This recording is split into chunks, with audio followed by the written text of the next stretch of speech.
Shalom, queridos. Deus é maravilhoso, né?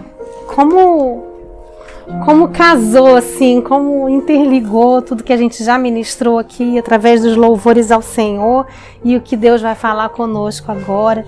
Queria que você abrisse a palavra do Senhor em Êxodo 14. Êxodo 14, nós vamos ler o primeiro versículo, depois do 9 ao 16. Queria só que você abrisse. E antes de ler, eu gostaria de orar. Senhor, muito obrigada pelo teu amor. Muito obrigada pelo teu amor. Muito obrigada pelo teu cuidado, pelo teu carinho por nós. Muito obrigada porque o Senhor está tão acessível a nós. Muito obrigada pela tua palavra que está agora aberta diante dos nossos olhos. Muito obrigada pela liberdade que nós temos de estudar, de nos alimentar deste maná, desta palavra viva, ela que é eficaz, ela que é poderosa, ela que nos é luz. Que nesse momento o Senhor possa ter misericórdia de mim e me usar como canal do Senhor, do poder do Senhor, que o poder da tua palavra gere vida nos corações dos teus filhos, que não seja apenas uma retórica momentânea, mas que possa gerar transformação em cada um de nós. Em nome de Jesus. Amém. Glória a Deus. Já nos rendemos ao Senhor, então estamos aptos para receber a palavra dele no nosso coração. Amém?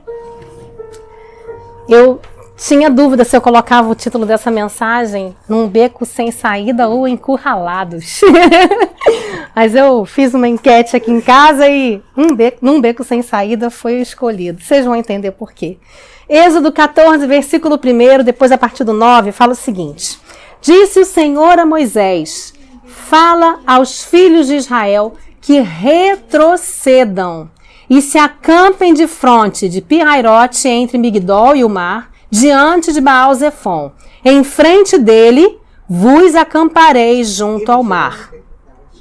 Versículo 9. Perseguiram-nos os egípcios, todos os cavalos e carros de Faraó, e os seus cavalarianos, e o seu exército, e os alcançaram acampados junto ao mar, perto de Pi-Hairote, defronte de Baal-Zefon. E chegando Faraó, os filhos de Israel levantaram os olhos, e eis que os egípcios vinham atrás deles. Temeram muito. E então os filhos de Israel clamaram ao Senhor. Disseram a Moisés, será por não haver sepulcros no Egito que nos tiraste de lá, para que morramos nesse deserto? Por que nos trataste assim, fazendo-nos sair do Egito? Não é por isso que te dissemos no Egito, deixa-nos, para que sirvamos os egípcios? Eles lembraram lá atrás, a gente não falou algumas vezes? Deixa-nos, a gente serve os egípcios.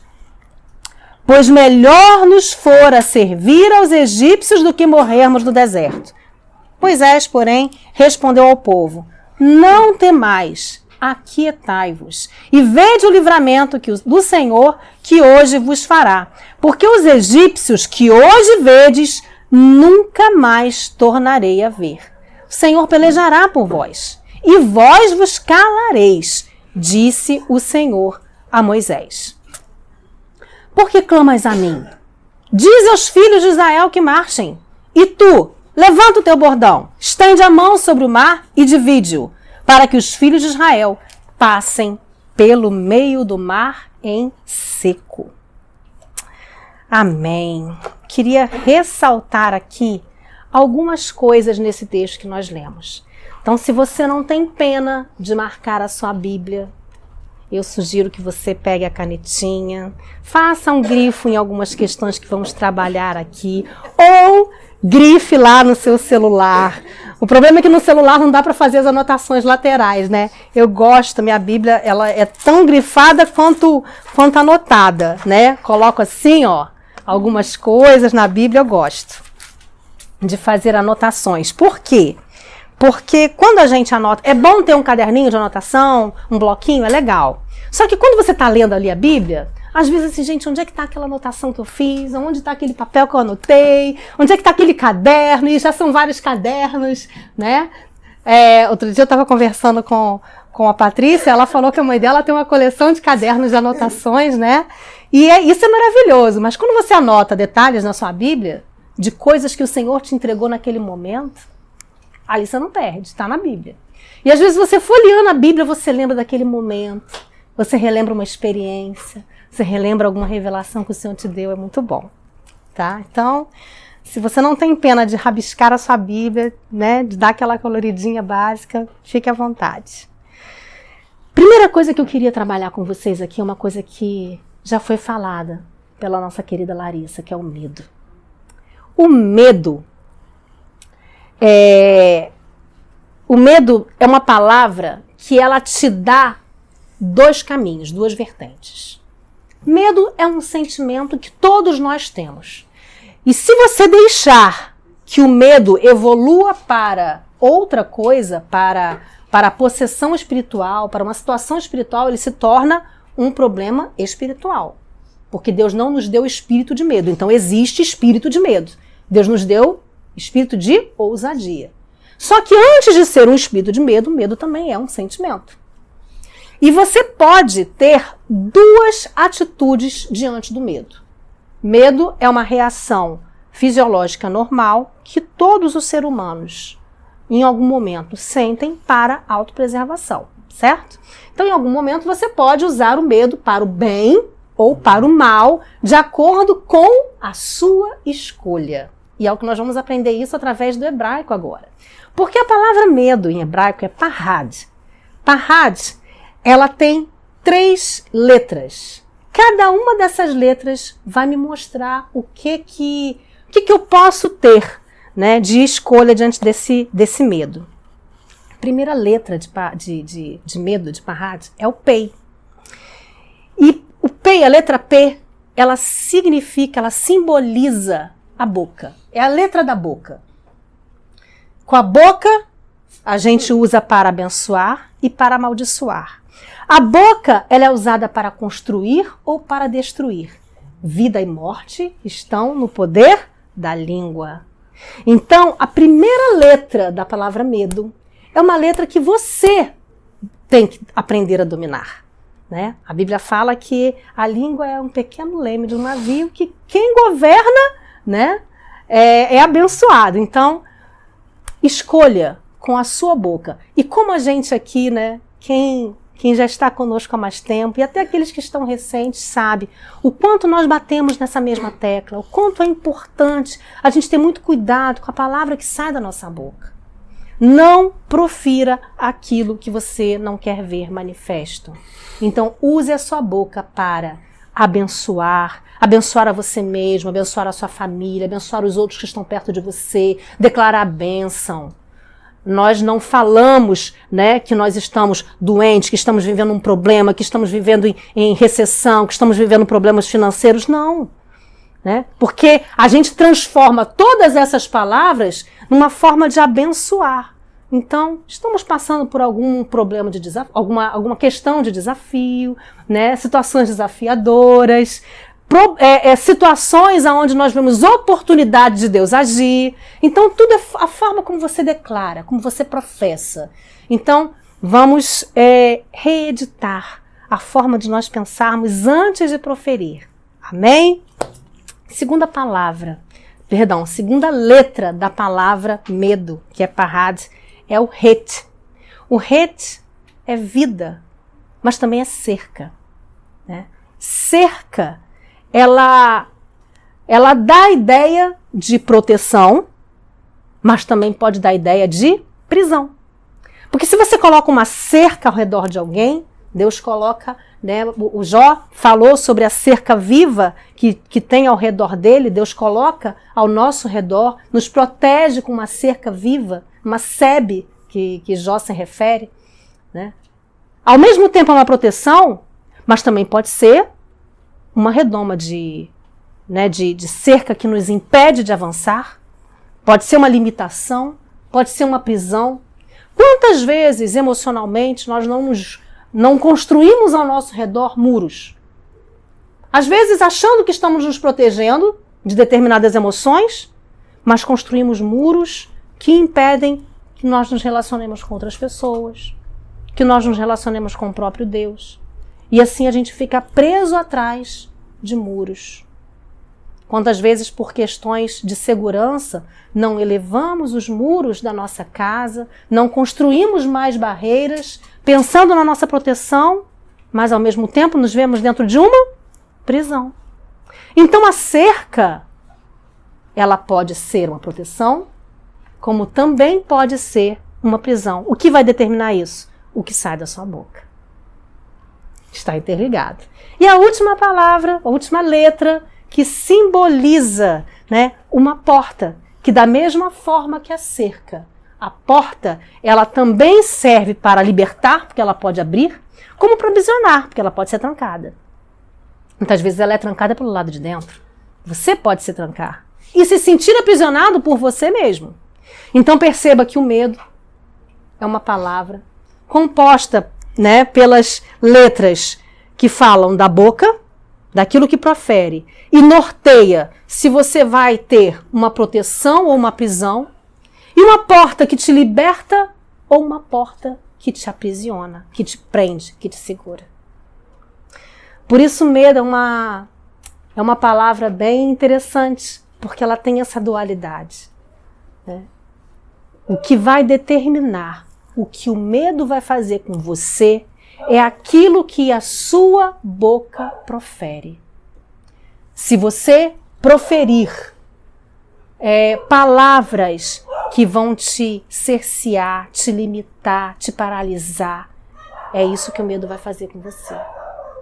Agora, se você declarar o contrário, a proteção do Senhor, a libertação do Senhor na sua vida, apesar do medo, você vai usar essa oportunidade para avançar e para conquistar. E é exatamente nesse ponto que nós vemos o povo de Israel, ali, nesse lugar. E a gente leu ali logo no primeiro versículo que ele fala de 3 lugares no mesmo espaço. Ele dá um azimuth, né? Ele te dá assim uma referência. E se você olhar hoje, tem uma praia ali, conhecida, se você buscar no Google o lugar, e você consegue identificar esse lugar. De um lado o mar, de um lado lá água abundante, né? De um lado Pi-Hairote, de outro Baal-Zephon. O povo de Israel, e no meio, um filete entre montanhas, um único caminho estreito entre cadeias montanhosas.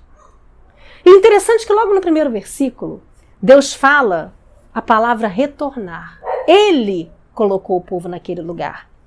Fala aos filhos de Israel que retrocedam e acampem. Ora, se eu estou caminhando, eles acabaram de sair do Egito, saíram lá da terra de Gósen, vieram caminhando, eles tinham que atravessar o deserto para poder chegar em Canaã.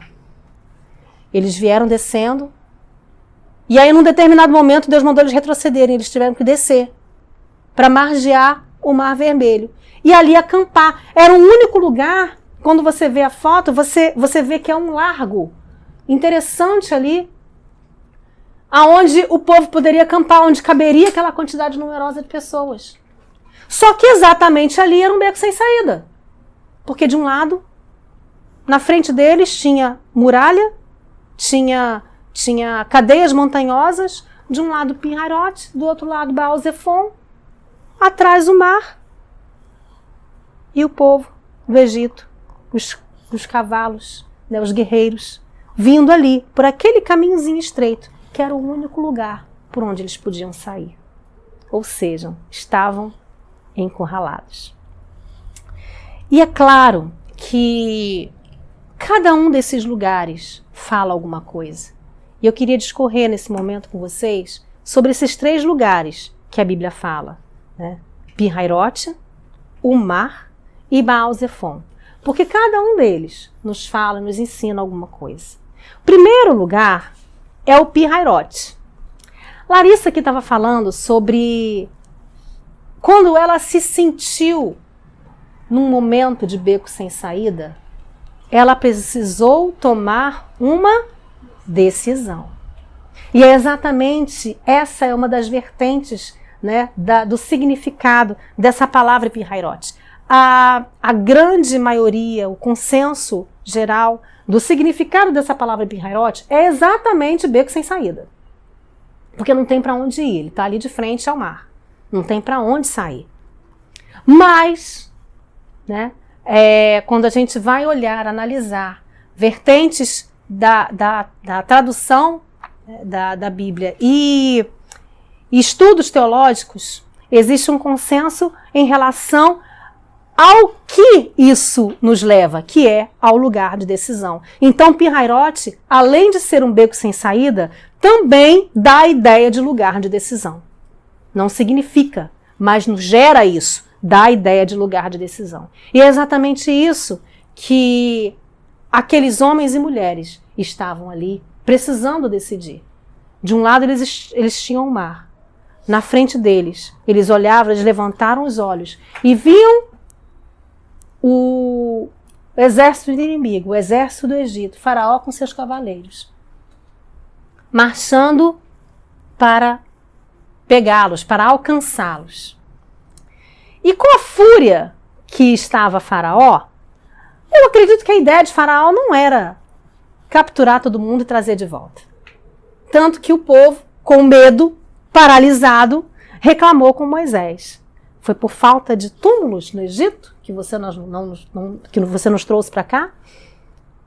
Nós falamos para você, nos deixa lá. E isso foi a reação de medo do povo. O que é natural. Mas continuando.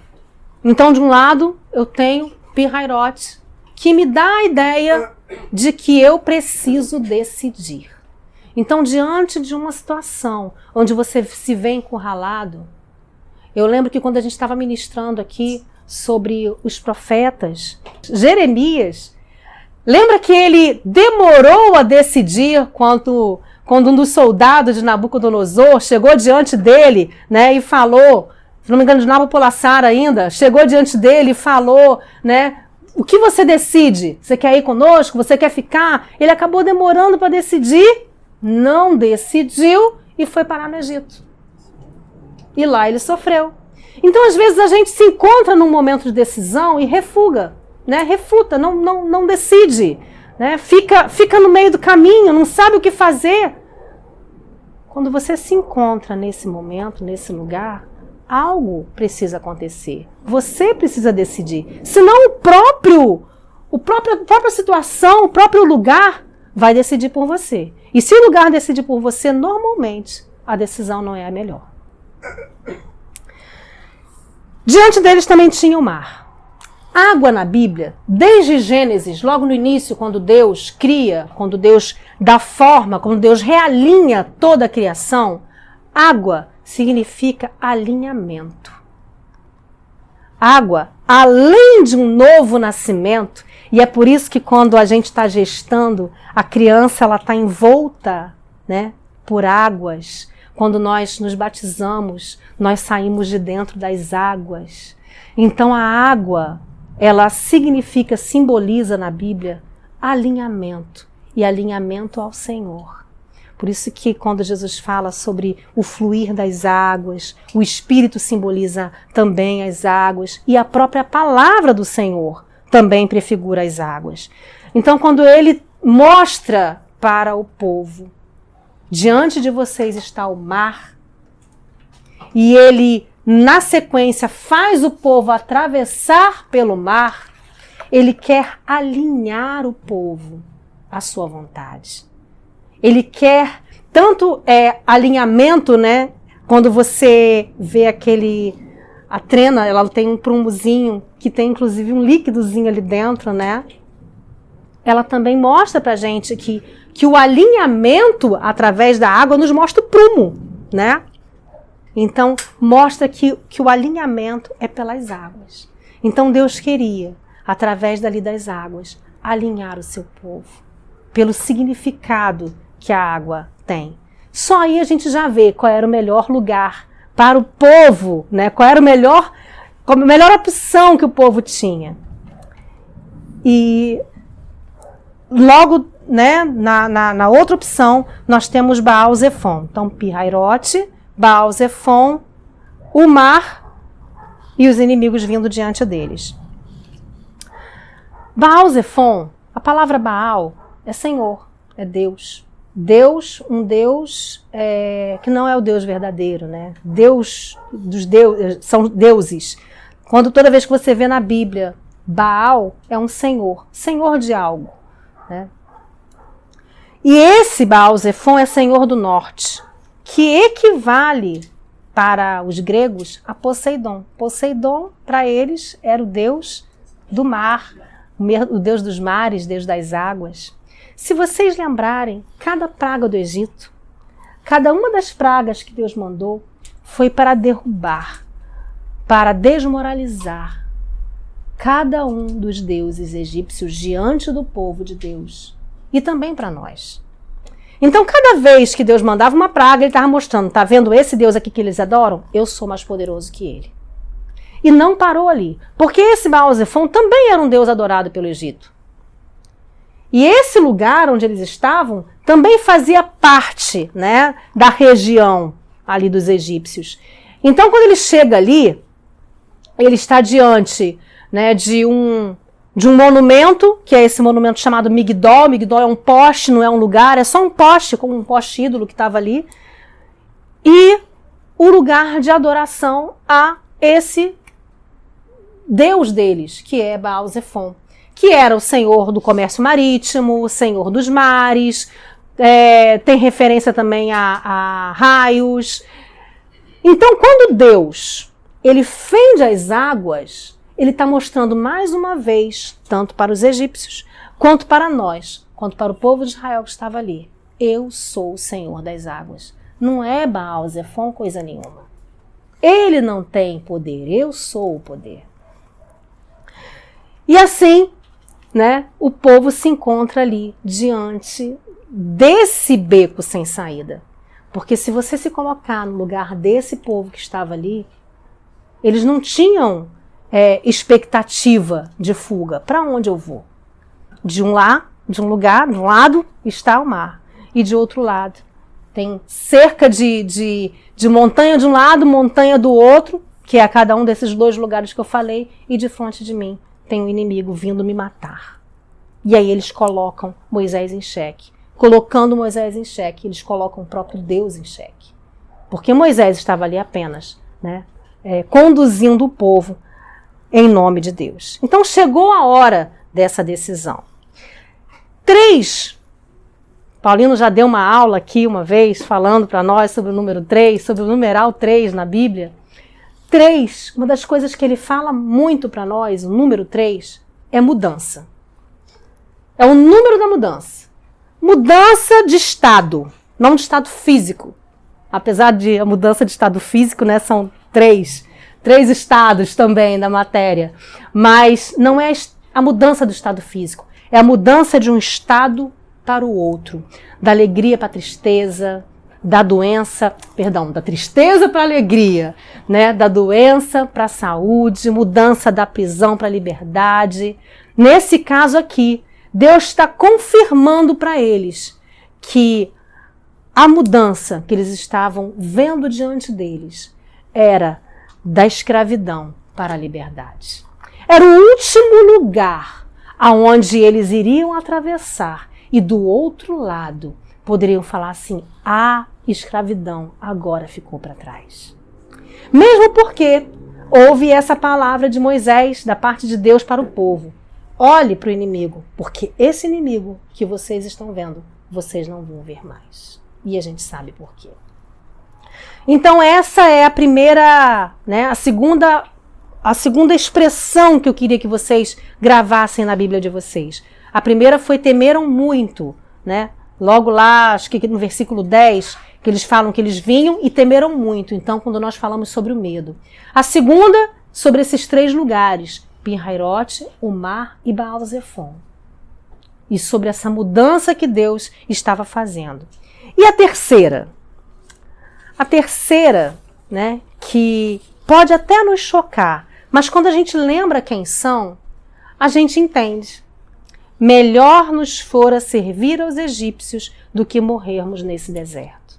Quem é que nunca encontrou alguém que prefere a prisão? Que prefere ficar aprisionado? Porque liberdade, buscar ser liberto, dá trabalho.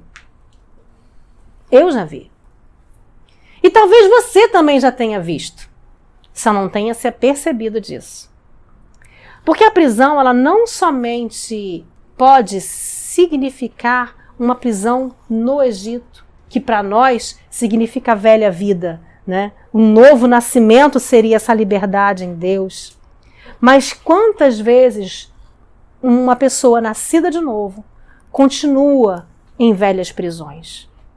Em coisas que ainda limitam ela de avançar, de romper, de crescer, de andar, de prosperar, de melhorar, de ser um crente melhor, de ser um servo melhor, de ser uma mãe ou um pai melhor, de ser um cônjuge melhor.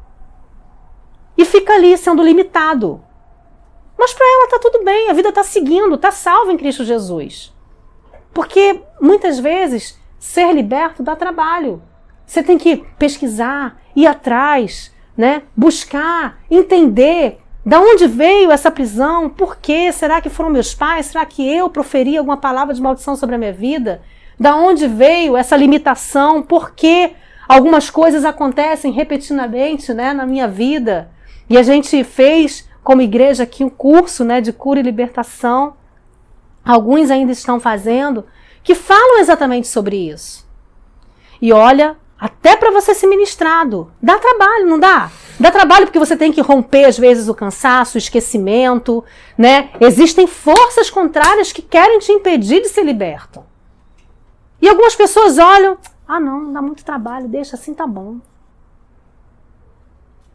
Eu falei para você, Moisés, eu podia ficar no Egito, não tinha problema não, já estava acostumada. E se você olhar para esse povo, todos eles nasceram na escravidão. Eles não sabiam o que era ser livre. Então, quando você não conhece uma coisa, o que está ali tá bom, não tá? Tá bom. Experimentaram uma aventura, um passeio, chegaram ali diante do Mar Vermelho, podiam voltar. E, aliás, ao longo da caminhada pelo deserto, algumas vezes, grupos se levantavam falando, vamos voltar, olha as panelas do Egito. Mesmo depois de experimentarem tantos milagres. E aí a gente pensa, poxa, mas que povo que murmurava, que era desobediente e tal. E a gente esquece de olhar para o nosso próprio umbigo. E perceber que muitas vezes a gente tem os mesmos pensamentos, tem as mesmas atitudes. Só muda o contexto. Mas a raiz é a mesma. Então, essa mentalidade de escravo ainda estava muito arraigada desse povo. E eles preferiram a escravidão do que morrer no deserto. Eles não sabiam o que era essa tal liberdade. E aí eu pergunto para nós, para você, o que você realmente quer? Já nos deparamos muitas vezes com pessoas que falam, pastora, eu quero muito a salvação do meu marido, eu quero muito a libertação do meu filho, eu quero muito uma situação, mas ela quer muito, sabe o quê? Que Deus simplesmente derrame do céu e pronto, como um passe de mágica, algo mude completamente, instantaneamente. Agora, quando a gente fala para a pessoa, você tem que buscar, você tem que jejuar, você tem que orar, ore. O quanto você já orou? Eu já orei, eu já paguei preço. Aí quando você vai ver, orou. 5 minutos, junto com a refeição. O quanto orou? O como orou? Clamou, chorou.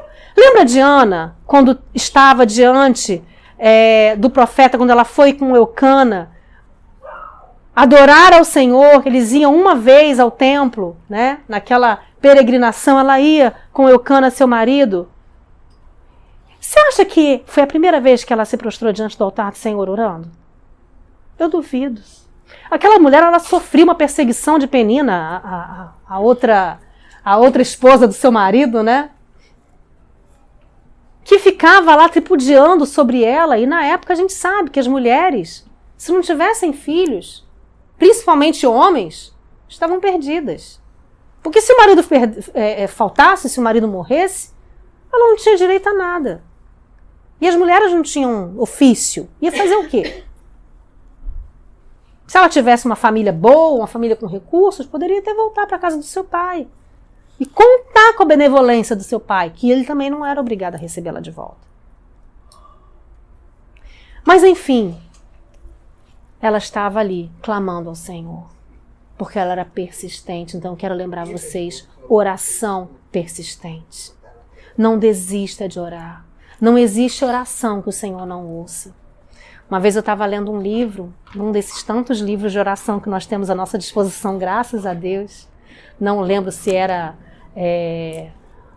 sobre oração de esposa, de mãe, mas alguma coisa nesse sentido. E ele falava sobre orações represadas, que existem algumas orações que são como represas.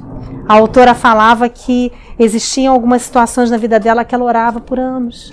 E de repente vinha aquela represa e se arrebentava.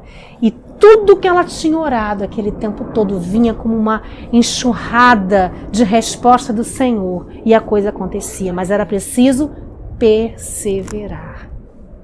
Então, quando você quer, deseja e sabe de algo da parte de Deus para você, não duvide e não desista. Avance, persevere. A outra palavra que eu quero ressaltar com vocês é não temais, aquietai-vos. Porque quando o povo vê o exército do inimigo vindo marchando diante deles, eles começaram a murmurar. Então esse aquietai-vos aqui, primeiro ele fala, não temas, a gente já falou sobre o medo. Mas quando ele fala aquietai-vos, não é para você ficar parado, quieto. É para você, cala. Se cala. Aquietai-vos e sabei que eu sou Deus. Moisés fala aqui para o povo, aquietai-vos. Ou seja, não murmure. Muitas vezes você perde o que Deus tem preparado para você, porque você abriu a boca na hora errada e da forma errada. Você murmurou. Se não sabe o que falar, não fala. Cuidado. Pede ao Senhor uma coisa que eu aprendi desde nova. Senhor, põe um guarda na minha boca. Põe um guarda na minha boca, coloca uma sentinela na minha boca. Me ajuda a não falar.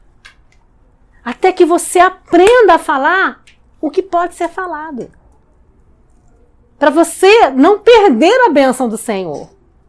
Então olha quanta bobagem que o povo falou. E continuou falando ao longo de toda a caminhada, ao longo dos 40 anos no deserto. Não aprenderam a lição, não. Mas Deus teve misericórdia. Então aquietai-vos. Eu não sei em que momento você está. Não sei se você está exatamente encurralado como o povo de Israel estava. Pastor Adriano já se viu encurralado algumas vezes. Eu preparando essa ministração mesmo, eu lembrei que quando ele me viu deitada numa cama, tendo uma convulsão, por falta de sangue, por causa de uma hemorragia, ele se sentiu encurralado. O que eu faço? Boto a roupa, levo para o hospital para poder escutar um diagnóstico, para poder eles verem que, não tem mais batimento, não tem mais sinais vitais, fico, oro, repreendo espírito de morte. O que eu faço? Às vezes você tem poucos segundos para tomar uma decisão. Mas essa decisão vai nortear o resto daquela situação. Ou às vezes da sua vida. Que foi o caso. Às vezes Deus nos empurra para um lugar apertado. Nos empurra para um lugar encurralado. Nos empurra para um beco sem saída. Para que nós possamos tomar a nossa decisão. No início do texto que nós lemos, a gente vê que foi Deus que fez o povo retroceder. Foi Deus e não as circunstâncias. Deus sabia exatamente aonde estava colocando o povo. Porque primeiro ele queria que o povo visse a manifestação do poder. Mas Deus também queria que o povo escolhesse. E aí vem uma palavra, uma pergunta maravilhosa, que Deus faz a Moisés. A Bíblia não relata, mas entre o povo reclamar, Moisés dá a palavra para o povo, e Deus falar com Moisés, teve ali um hiato, um tempo em que Moisés chegou para Deus, talvez aflito, preocupado, porque o povo queria pegar Moisés, com certeza ali. O povo estava vindo, Estava vendo o faraó vir com seus cavalos. De um lado o mar. Então, para quem que eles iam reclamar? Quem eles iam pressionar? Moisés. E aí Moisés foi pressionar o Senhor. Com certeza ele foi pressionar o Senhor, porque Deus fala para Moisés, por que clamas a mim? Se você olhar os versículos depois com calma, do versículo 2 até o versículo 8, Deus dá toda a planta para Moisés. Deus fala para Moisés toda a estratégia. Deus fala para Moisés que ia colocar eles ali, que ia encurralar eles ali, que ia fechar o coração de Faraó, que Faraó viria com fúria, mas que ele ia dar o livramento. Então, depois disso tudo, é como se Deus estivesse falando assim, Moisés, eu não estou te entendendo. Eu já contei para você o nosso plano. Eu já falei para você o que eu vou fazer. Eu já te disse qual é a estratégia. Por que você clama a mim? E aí vem a resposta. Diz ao povo de Israel que marche. A resposta é essa. Então eu digo para vocês, tem momentos que a gente não pode ficar parado orando. Que a gente não pode ficar parado clamando. Você pode até clamar enquanto marcha. E quer uma dica? Em vez de clamar, já adora. Como a gente fez aqui. Como a gente falou aqui. Mas marcha. Vocês sabem que essa igreja não é uma igreja que ensina o povo a ficar, esperando cair coisas do céu, clamando ao Senhor apenas pelas bênçãos, esperando, orando que Deus faça as coisas somente, porque Deus, queridos, coopera conosco. Sabe o que é cooperar? Cooperar é quando você quer pegar uma coisa pesada e você pede ajuda. Mila, vem cá, tem uma mesa aqui pesada e eu quero que você carregue comigo. Comigo, é cooperação. Porque senão eu ia pedir, Mila, vem cá me ajudar. Aí você senta aqui na cadeira do lado e deixa a Mila arrastar o troço sozinha. Ela vai olhar pra mim e falar assim, não pode, exato. Ela vai olhar pra mim assim, poxa pastora, você pediu ajuda? Ou você pediu pra eu fazer sozinha? Ela vai largar a mesa no meio do caminho, porque vai estar pesado pra ela.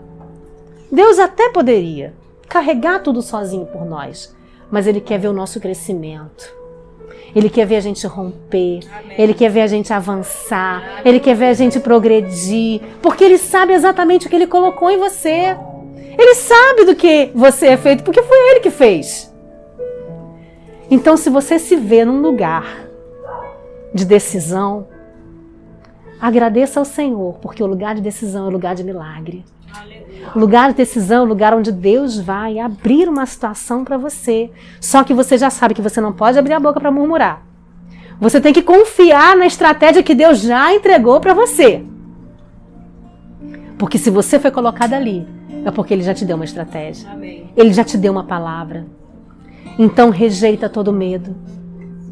Rejeita toda dúvida. Se apegue. Traga à memória aquilo que te dá esperança. Relembre as promessas do Senhor para a sua vida e aquilo que Ele já fez através de você, que Ele já fez na sua vida. Lembre dos milagres. Eu sei que todos nós aqui já vivemos milagres, já presenciamos milagres do Senhor na nossa vida.